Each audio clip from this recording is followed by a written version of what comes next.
శుభోదయం పిల్లలు, అందరూ బాగున్నారా? ఇంట్లోనే ఉండండి, ఆరోగ్యాన్ని కాపాడుకోండి. మరి మన కమలా మెమోరియల్ హై స్కూల్ యాజమాన్యం వారు చక్కగా మీకు ఆన్లైన్ ద్వారా పాఠాన్ని ప్రసారం చేస్తున్నారు కదా, వింటున్నారు కదా, ఎగ్జామినేషన్ కూడా రాశారు. Very good children. మరి మనం 4వ పాఠం చెప్పుకుంటున్నాం కదా. మరి 4వ పాఠంలో వెళ్ళబోయే ముందు చూడండి, ఉపయోగించవలసిన వస్తువులు తెలుగు పాఠ్య పుస్తకం, క్లాస్ వర్క్, పెన్, పెన్సిల్. మీకు ఇంకా హైలైట్గా గుర్తుండాలంటే హైలైట్ మార్కర్ ఇవన్నీ యూజ్ చేయొచ్చు. So 10th class children first class work ఏ విధంగా అయితే మెయింటైన్ చేస్తారో ఎగ్జామినేషన్ పేపర్ కూడా అదే విధంగా మీరు రాయగలుగుతారు. మీకు ఇది ఫస్ట్ నుంచి మీకు చెప్తున్నారు. సో క్లాస్ వర్క్ కదా, టీచర్ అంతా కరెక్షన్ చేస్తారు, క్లాసెస్ మార్క్స్ కూడా ఇస్తారు. మీకు తెలుసు ఎట్లా రాసినా మార్క్స్ అనేది ఇవ్వడం జరుగుతుంది. కానీ 5 మార్క్స్కి నీట్గా రాస్తే 4.5 5 ఉంటారు, 5 కూడా ఇచ్చేస్తాను నేను. సో నెక్స్ట్ కొంతమంది నీట్గా రాయలేదు, కానీ మనకి లెసన్ హెడ్డింగ్ నేను ఎలా రాయాలి, ఎలా ప్యాటర్న్ స్టార్ట్ చేయాలి అనేది మీకు ముందే 8th స్టాండర్డ్ నుంచి 6th క్లాస్ నుంచి నేర్పించలేదు, అవునా? సో మరి మీరు ఎందుకు పాఠం పేరు రాసాక కవి పేరు రాయట్లేదు? అవసరం లేదా? ఆ పాఠం చూడగానే మీరు ఒకవేళ టెక్స్ట్ బుక్ ఏదైనా మర్చిపోయినా, క్లాస్ వర్క్ తిరిగేసినా కానీ ఆ పాఠ్యమంత రచయిత ఎవరో అక్కడ క్లాస్ వర్క్ ఉన్న మనకి యూస్ఫుల్గా ఉండాలి. మన చేతిలో ప్రజెంట్ ఏదైతే ఉందో అది చదువుకోవడానికి యూస్ఫుల్గా ఉండాలి. ఆ పాఠ్యమంత రచయిత నేను కూడా రాయాలి. మీరు రాయట్లేదు. కొంతమంది ఎక్కడో ఒక చోట రాసినారు, కొంతమంది అయితే అసలు రాయలేదు. ఆ పాఠం పేరు కూడా ఎట్లనే పెట్టేసిందండి. అంత నెగ్లిజెన్స్ అయితే ఎట్లా కదా? కొంచెం ఇప్పటికైనా శ్రద్ధ పెడతారని నేను భావిస్తున్నాను కదా. So God bless you children. మరి మీకు వచ్చేసి ఇప్పుడు 4వ పాఠం స్టార్ట్ చేస్తున్నాము. ఆల్రెడీ పార్ట్ 1 అయిపోయింది, పార్ట్ 2లో సగం చెప్పుకుంటున్నాం కదా. సో ఇందులో వచ్చేసి అన్నీ కూడా తెలంగాణ మాండలిక పదాలు ఉన్నాయి, అర్థమైందా? సో 4వ పాఠం నుంచి అయినా సరే క్లాస్ వర్క్లో పాఠం పేరు, మరి కవి పేరు కూడా, రచయిత పేరు కూడా రాస్తారని నేను పూర్తి నమ్మకంతో ఉన్నాను. కానీ మీరు టీచర్ మాట వింటారని భావిస్తున్నాను. ఓకేనా? తీసుకున్నారా? టెక్స్ట్ బుక్ తీసుకున్నారా? Class work, pen, pencil. ఈ పాఠం స్టార్ట్ అయిందంటే క్లాస్ వర్క్లో వచ్చేసి పాఠం పేరు పెట్టేసుకోవాలి. పాఠం 1, పాఠం 4 సేమ్ యాస్టీస్ మీరు 3 రాసుకుంటారు అన్నమాట. ఓకేనా? సో రచయిత పేరు కూడా రాసుకోవాలి. మీకు ఇక్కడ ఏదైతే నేను కఠిన పదాలు హార్డ్ వర్డ్స్ రాస్తానో అవి మీరు అక్కడ రాసేసుకోండి. ఓకే? సో ఈ పాఠంలో వచ్చేసి ఏమిటి పాఠం పేరు అంటే పాఠం 4 పాఠం పేరు కొత్త బాట, కొత్తదైన బాట అంటే విశేషణ పూర్వపద కర్మధారయ సమాసము. దైనా మైనా వస్తే వీపు కస సమాసాలు. సో ఈ పాఠం ఒక రచయిత పేరేంటి? డాక్టర్ పాకాల యశోద రెడ్డి. ఇక్కడ రచయిత్రి అన్నారు. ఓకేనా? రచయిత్రి పేరేంటి? డాక్టర్ పాకాల యశోద రెడ్డి. ఒక్కసారి ఆమె గురించి మనం పునశ్చరణ చేసుకుందాం. పాఠంలో కూడా గతంలో ఏం చెప్పుకున్నాం అనేది ఒకసారి పునశ్చరణ చేసుకుందాం, వినండి. ఈమె 8/8/1929లో జన్మించింది. 8/8/1929 జన్మించింది. 7/10/2007లో మరణించింది. 7/10/2007వ సంవత్సరంలో మరణించింది. జనన మరణాలు అని 2 డేట్స్ వేసేయచ్చు, కవి పరిచయం రాసేటప్పుడు. ఓకే? తెలంగాణ భాష సౌందర్యాన్ని తెలపడానికి కథను శక్తివంతమైన సాధనంగా మలుచుకొని నాటి తెలంగాణలో సామాజిక సాంస్కృతిక జీవన వైవిధ్యాన్ని తెలుసుకునే విధంగానే ఈ ఆనవాళ్ళు అనేవి మనకి కనిపించాలి. కొన్ని మాటలు, కొన్ని గుర్తులు, ఆనవాళ్ళు అంటే గుర్తులు అనేవి మనకి లేవు, ఇవి కనపడాలి అని పక్కా తెలంగాణ మాండలిక పదాలతోటి ఆమె కొత్త బాట అని మనకి పాఠ్యభాగాన్ని అందజేయడం జరిగింది. అందుకని ఈమె కథల్లో ఎక్కువ కూడా తెలంగాణ మాండలిక పదాలే ఉంటాయి. చూసారు, మనం చెప్పుకుంటున్నాం జర అంటే కొద్దిగా, జర ఆగురా అంటే కొద్దిసేపు ఆగురా, చూపేందుకు, చెప్పేమిరా అని పాఠంలో మనం చెప్పుకునేటప్పుడే తెలంగాణ యాస భాష, తెలంగాణ మాండలిక పదాలు అనేవి వచ్చాయి. ఇక్కడ వచ్చేసి మనకి గుణిగలు అంటే ఏంటి? మందు బిడ్డలు. మీకు తెలియదు కదా అది. సో అట్లా తెలంగాణలో గుణిగలు మింగిరావా అంటారంటే మందు బిడ్డలు వేసుకున్నావా అని. అలాగే ఇక్కడ వచ్చేసి జూసి కంటిని అల్గదెందుకు చిత్తగండు అంటే పెద్ద చిత్తపులి. ఇక్కడ నమల్గా అంటే నమలంగా అంటే తెలంగాణ మాండలిక భాష. మనం చెప్పుకున్నటువంటి మొదటి రెండవ భాగంలో వచ్చేసి చిత్రం ఒకసారి చూడండి. కొత్త పాట. అక్క తమ్ముళ్ళిద్దరూ కూడా ఆ అక్కని తమ్ముడు తన ఊరికి తీసుకొస్తున్నాడు. అక్క మన పాట బాగున్నదే, నువ్వు చూసి మెచ్చుకోవాలని జర బయలుదేరవే, తొందరగా వెళ్దాము, ఎంత ఎక్క ఉడకవు పడవు, తొందరగా చూడు, కాసేపు వారకేసి కొంత చూడు అంటే కొద్దిసేపు చూడు, నీకు తెలుస్తుంది ఎంత అభివృద్ధి చెందిందో, ఎంత పాట కొత్తగా మారిందో. ఆనాటి మాట నాకు ఎరగైందిలే అంటే ఎరగైందంటే తెలుసులే నాకు గుర్తుంది అని చెప్తున్నాడు. ఈ బండెక్కి ప్రయాణం చేసిన దగ్గర నుంచి కూడా ఆ ఊరి గురించి పురుగుతూ వాళ్ళు ఆడుతున్నటువంటి విషయాలు, ఆ ఊరి గొప్పతనాన్ని గురించి, ఎన్ని మార్పులు చేర్పులు అనేవి జరిగాయి ఆనాటి పరిస్థితులకి, ఆనాటి కాలంలో. అంటే 2 తరాల ముచ్చటి మనం ఇక్కడ చెప్పుకుంటున్నాం. ఎన్ని తరాల ముచ్చటి? 2 తరాల ముచ్చటి ఈ పాఠంలో మనకి దాగి ఉంది.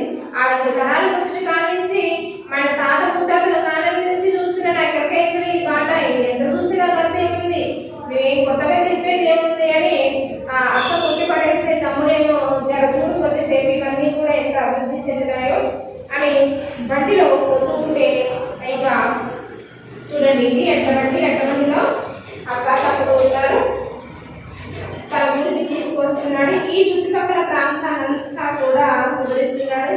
ఇక పొలిమేర వచ్చింది, ఇక ఊరి చెరువు కూడా వచ్చింది. ఇక అక్కడ వచ్చేసి గోపాలరాయుడి భవంతి వచ్చింది.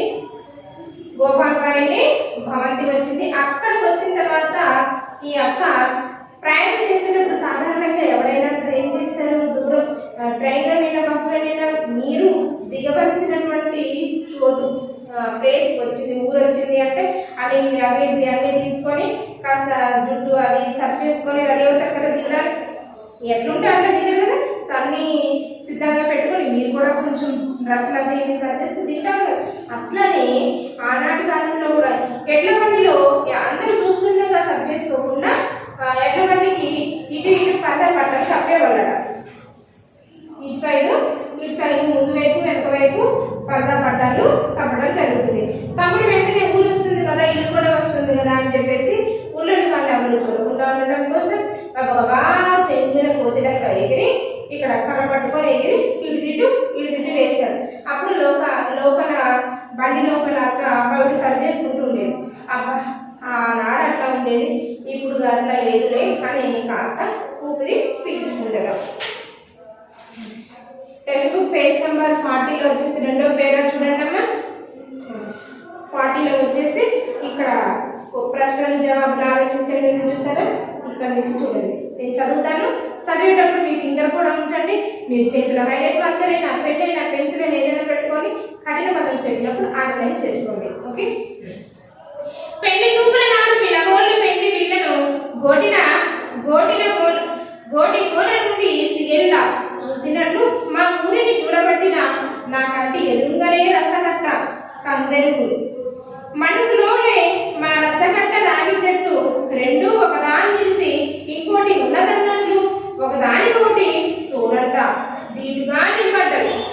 అదేం చిత్రము అంటే అదేం విచిత్రము అని. కానీ ఈసారి చూడు అంట ఈ రచ్చకట్ట కింద అన్నీ చెప్పులే ఉప్పరైనవి. ఎప్పటి దీర్ఘ ముచ్చెల కన్నా కందై మూలను కూర్చుంటే మనసులు మట్టు కానలేదు. ఇదే ముచ్చకొచ్చే మా ఊరికి. చూడండి, ఒకప్పుడు రచ్చకట్ట అని ఉండేది. కొన్ని ఊళ్ళలో వచ్చేసి మీకు వేప చెట్టు, రావి చెట్టు, మర్రి చెట్టు, ఈ చెట్టు కూడా కలిసి ఉండడం చూసారు కదా. అందరూ కూడా అంటే రచ్చకట్ట అంటే రచ్చబండ. ఆ రచ్చబండ దగ్గరికి వెళ్ళి కూర్చొని అందరూ కూడా ముచ్చట చేసుకునే వాళ్ళు. ఊరి గురించి బాగోగులు, ఊరి గురించి అన్నీ కూడా మాట్లాడుకుంటూ ఉండేవాళ్ళు. అలా జరుగుతున్న సమయంలోనే ఈ రచ్చబండ దగ్గర కూర్చొని అందరూ మాట్లాడుకునేటప్పుడు పల్లెటూళ్ళలో చెట్లు గమనించారు. ఒకసారి రామ చెట్టు, తాటి చెట్టు, రెండు చెట్లు ఏకమై ఉండేవాళ్ళు. చిత్రంగా మొలిసాయి కదా. అసలు రావి చెట్టులో తాటి చెట్టు ఎట్లా వచ్చింది, రావి చెట్టులో వేప చెట్టు ఎలా వచ్చింది, ఆ రావి చెట్టు ఉంటుంది, మర్రి చెట్టు ఉంటుంది. రావి చెట్టు మర్రి చెట్టు రెండు కూడా ఏకమై కలిసి ఏవి కూడా ఉంటాయి. సో ఆ చెట్టు చుట్టూ కూడా రచ్చకట్ట అంటే రచ్చబండ బండలాగా ఇట్లా అరుగు అనేది ఏర్పాటు చేస్తారు. ఆ ఊరి ప్రజలందరూ కూడా అక్కడ చేరి అందరూ మాట్లాడుకుంటూ ఉంటారు. ఊళ్ళో ముచ్చట్లన్నీ అక్కడికి వస్తే కనుక అన్నీ తెలుస్తాయి అన్నమాట. అలా పెళ్లి చూపుల నాడు పిల్లగోళ్ళు పెళ్లి పిల్లను గోటి గోర నుండి గెల్లా చూసినట్లు. పెళ్లి చూపులు జరిగే సమయంలో పెళ్లి కూతుర్ని కానీ పెళ్లి కొడుకుని కానీ చూడాలి అన్నప్పుడు తొక్కి నక్కి పిల్లగాళ్ళు ఎట్లా ఉన్నాడు, పిల్లగాళ్ళు ఏం చేస్తున్నాడని ఆట పట్టించడం కోసం దొంగసార్లు చూస్తారు కదా. సో అట్లా చూసినట్లుగా ఉన్నదట.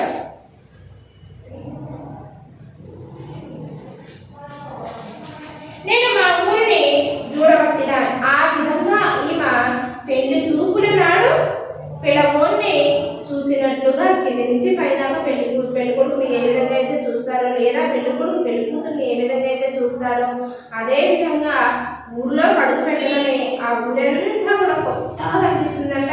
ఆ కొత్త ధనం అంతా కనిపించేసరికి అట్లా పెళ్లి చూపుల నాడు ఎట్లా ఉందో అట్లా కొత్త ధనాన్ని చేసుకొని ఆనందంతో కళ్ళన్నీ విప్పార్చి చూడబట్టినారట.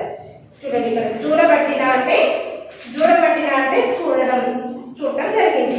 నాకంటే ఎదురుగానే రచ్చబండ, ఆమె కళ్ళకి ఎదురుగానే ఏం కనపడింది, రచ్చబండ ఎదురైంది. ఇక కళ్ళెరుగని మనసులోనే మా రచ్చబండ రావి చెట్టు రెండు ఒకదాని కలిసి ఇంకోటి ఉన్నదట్లు ఒకదానికోటి తోడంట దీటుగా నిలబడ్డవి. చూడండి, తన మనసులో ఉంది రచ్చబండ ఎట్లా ఉంది, ఆ రావి చెట్టు ఒకదాన్ని ఇడిసి ఒకటి ఉండలేనంత ఇదిగా రెండు కూడా కలుసుకొని ఎంత బాగున్నాయో చూడబట్టినా. ఇదేం చిత్రమో కదా, మరి చెట్టు పరిస్థితులు ఇదేమి చిత్రమో, ఒకదాన్ని పిలిచి ఒకటి ఉండలేనట్లుగా రెండు కూడా కలుసుకొని ఉండడం అది చిత్రంగా అనిపించింది, అంటే విచిత్రంగా అనిపించింది.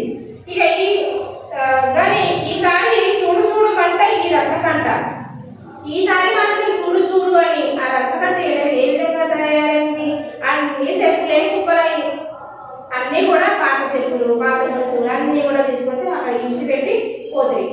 మనంతా కూడా అక్కడ ఎట్లా ఉంటుంది, పాత చెప్పుల కుప్పలైనవి. ఇక ఎప్పటి తీరుగా ముచ్చల కన్నా కింద కూరగా కూర్చుండే మనుషులు మట్టుకు కానరాలేదు. ఎప్పుడు దాని మీద మనుషులు కూర్చొని మాట్లాడుతూ ఉండేవాళ్ళు కదా. ఆ ఊళ్ళోని ముచ్చట్లన్నీ కూడా అక్కడనే వచ్చి చేరేవి. కానీ ఇప్పుడు మనుషులు మాత్రం నా కంటికి కానరాల, అన్ని చెప్పులు కుప్పలైపోయినాయి అని అంటే నిదానించి చూసేటోళ్ళకు వాళ్ళల్లో ఒకరు ఇద్దరు రచ్చ మీద కూర్చున్నట్లుగా వచ్చిండ్రు. ఇక అదంతా ముచ్చడి తన మనసులోనే అనుకుంటుంటే గా ముచ్చడి అడిందో లేదో ఆ రచ్చబండ మీద ఒకళ్ళు ఇద్దరు కారం వచ్చినట్టు కనిపించింది. అండర్లైన్ చేసుకోండి, రచ్చకట్ట అండర్లైన్ చేసుకోండి.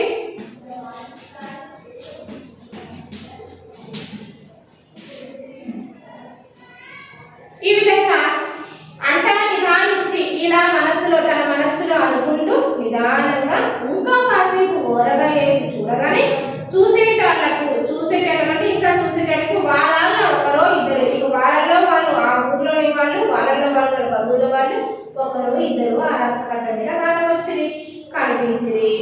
నా కళ్ళకు నాకే నమ్మబుద్ధి కాలేదు. రెండు చేతులాగా బాగా నలుపుకొని మళ్ళా చూసిన కూడా అదే నిలుకడై నిలబడి నిజం అని తోసింది.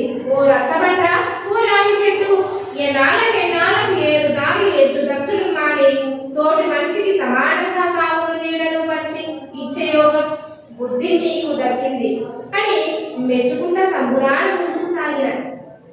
ఓ రచ్చబండ, ఎన్నాళ్ళకు నీవు ఎప్పుడూ కూడా ఊరి జనాలందరికీ కూడా ఆ చల్లగాని ఆస్వాదించడం కోసం సాయంత్రం సమయం 4-5 అయిందంటే అక్కడికి వచ్చి చేరేటోడు. అక్కడికి వచ్చి ముచ్చట్లాడేవాళ్ళు. ఊళ్ళోని ముచ్చట్లన్నీ కూడా అందరికీ తెలియాలి అంటే రచ్చబండ దగ్గరికి వెళ్తే మొత్తం తెలుస్తాయి. సో అట్లా తనని మెచ్చుకుంటూ ఇంకెన్నాళ్ళకు ఆ రచ్చబండ దగ్గర అన్ని సెక్కులే కనపడ్డాయి. ఇంకెవ్వరు మనుషులేం కనపడలేదు. ఇంకా ముందుకు బండి సాగుతూ ఉంటేనే వాళ్ళల్లో ఒకరు ఇద్దరు ఆటగానం వచ్చింది. అక్క ఒకరైనా ఇద్దరైనా చాలా సంతోషము నెమ్మదిగా ఉన్నారు అని కనిపించారు అని ఇది నిజమా కాదా అని కళ్ళు మళ్ళా నలుపుకొని మళ్ళీ చూడబట్టింది. చేతులు బాగా నలుపుకుంది, కళ్ళు బాగా నలుపుకుంది. మళ్ళీ చూసినా కూడా అదే నిలబడి నిజం. ఎన్నిసార్లు కళ్ళు నలుపుకొని చూసినా కానీ ఇద్దరే కనిపిస్తారు, అవే కనిపిస్తాయి. ఓ రచ్చబండ, ఇలా రచ్చబండ అంటుంది. ఓ రచ్చబండ, ఓ రావి చెట్టు, ఎన్నాళ్లకు 7 తాళ్ళు ఎచ్చదచ్చును అని తోటి మనిషికి సమానంగా 7 తాళ్ళు అంటే 7 సంవత్సరాల నుంచి అంటే 7 తరాల నుంచి నీవు ఈ ఊరి జనాలందరికీ కూడా సమానంగా నీడని పంచుతుంటివి. తాగునిస్తేవి, కూర్చోనికి స్థలాన్ని ఇస్తేవి, నీడని పంచే యోగం ఇలాంటివి నీకు దక్కింది. ఆ ఇద్దరైనా వచ్చి కూర్చున్న చూడు బాగా ముచ్చటగా ఉంది, చాలా సంతోషంగా ఉంది అని. బుద్ధి నీకు దక్కింది, ఆ మంచి బుద్ధి అనేది నీకే దక్కింది ఓ రచ్చబండ, ఓ రావి చెట్టు అని తన మనస్సులలో ఈ విధంగా అనుకుంటూ అలా రావి చెట్టుని రచ్చబండని పెంచుకుంటూ ఇక ఆనందంతో సంబురాన ముందుకి సాగిపోయిందట. మూడో భాగం చూడండి. బండి సాగిపోతూనే ఉంటది. ఇక గోపాల్ రాయుని బంగళ ఎంటనే అయిన మధ్య రంగరాయుని 7 అంతస్తుల ఖర్చు భవంతి ఊరంతటికీ కులపెద్దనంట. నెత్తి ఎత్తుకుని నిలబడ్డట్లు గాలొచ్చి మరి ఎన్నడూ లేని ఆ భవంతి బొగ్గులేము, దిగులల్లా దీపాలు ఎలుగుతలేవు. దిగులల్లా అంటే చేసుకోండి.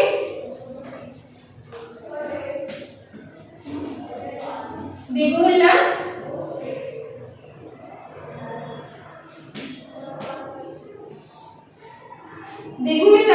దీపాలు ఎలుగుతలేవు.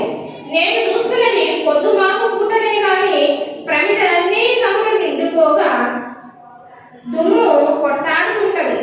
ఇల్లంతా పాడి కొట్లాడినట్లు కళ్ళ తప్పిదో అంటుంటది. ఎందుకో అంట అనుమాన పడుతుండగానే మా ఓడు పెద్ద పులిని ప్రాణంతో పగ్గాన వేసిన శాలుతోటిది. ఇదంతా అనుకుంటుంటే మా ఓడే పెద్ద పులిని చంపాడా అన్నంత సంతోషం ఆమెలో కలుగుతుందండి. ఎందుకంటే చూడండి, ఒకసారి ఎక్స్ప్లెయిన్ చేస్తే వివరంగా వినండి. బండి ఈ విధంగా సాగుతూనే ఉంది.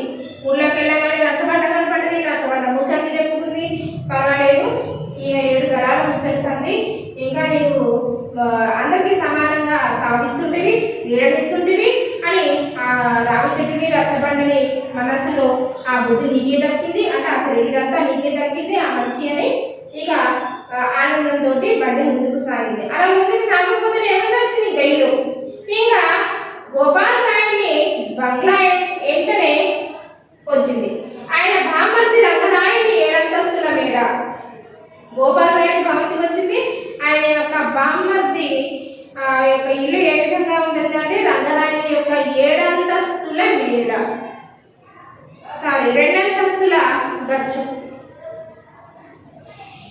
బామ్మర్ది రంగరాయుని 2 అంతస్తుల గచ్చు భవంతి ఊరంతటికి కులపెద్దనంట. ఈయననే ఊరంతటికి కూడా కులపెద్ద. ఊరంతటికి గ్రామస్తుడికి ఆ గ్రామంలోని పెద్ద ఎవరు అంటే ఈ గోపాల్ రాయుని బామ్మర్ది రంగరాయుడు. ఆయన ఎట్లా ఉంటుందంటే 2 అంతస్తులు కూడా మొత్తం గచ్చుతో వేసింది. అంటే పల్లెటూర్లలో గచ్చు ఉంటే ఎంత విచిత్రంగా చూస్తారో తెలుసా.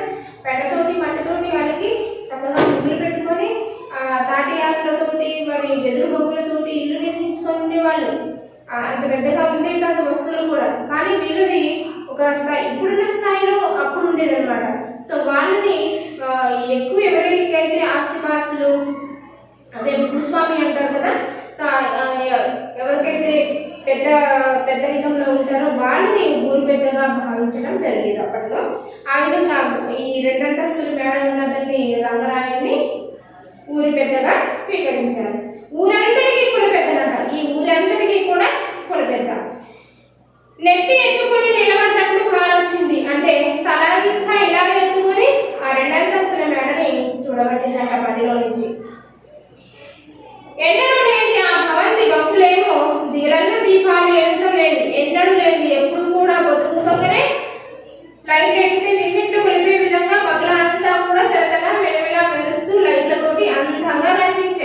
కానీ ఆనాడు ఏంటో ఈ బంగ్లాలో దిగుంది, ఏంటో ఇక్కడ ఈ బంగ్లాకి ఏంటో కళాకాంతి లేదు, ఎందుకో దీపాలు వెలుగుతలేదు, ఎందుకు వెలగట్లేదు కారణం తెలియాలని తన మనస్సులో అనుకుంటుంది ఈ అమ్మాయి. నేను చూస్తున్నది పొద్దు మాపు పుట్టకనే. ఈ అమ్మాయి చూస్తున్నది ఎప్పుడు బండిల నుంచి పొద్దుగుతున్న సమయంలోనే చూస్తుంది. మరి పొద్దుగుకే సమయంలో 6:30, 5:30 అవ్వగానే వీధులలో లైట్లన్నీ కూడా వెలుగుతాయి, కానీ ఇక్కడ వెలుగుతలేదు. ఎందుకు వెలగట్లేదు అనే అనుమానం కలిగింది. ఇంత మంచి బంగ్లాకి ఎందుకు దిగులేదబ్బా, ఎందుకు వెలగట్లేదు? ఆ లైట్లు వేస్తేనే కదా బంగ్లాకి అందం అనేది, మరి ఎందుకు వెలగట్లేదు? నేనేమన్నా ఉదయం చూస్తున్నానా, మధ్యాహ్నం చూస్తున్నానా? మధ్యాహ్నం పూట లైట్ లేదు, పొద్దున పూట లేదు. దీపాలు వెలిగేది ఇప్పుడు సాయంత్రం పూట. ఆ సాయంత్రం పూట నేనేమన్నా పొరపాటు పడుతున్నానా? నేను చూస్తున్నది పొద్దుమాపు పూటనే కదా. ప్రమిదలన్నీ చమురు నిండుకోగా దుమ్ము కొట్టాడుతుంటది. ఈ ప్రమిదలన్నీ కూడా చమురుతోటి అన్ని దుమ్ముతోటి నిండి ఉన్నాయి. ఇల్లంతా పాడుకొట్టినట్లుగా కలదప్పిపోయినది. ఇల్లంతా కూడా పాడుపడ్డ బంగ్లా ఎట్లా ఉందో గట్ల కనిపిస్తుందట. ఇదేదో పాడుపడ్డ బంగ్లా లాగా ఉంది, గట్లుంది, ఎందుకో మరి ఏంటో మరి అని అనుకుంటుంది.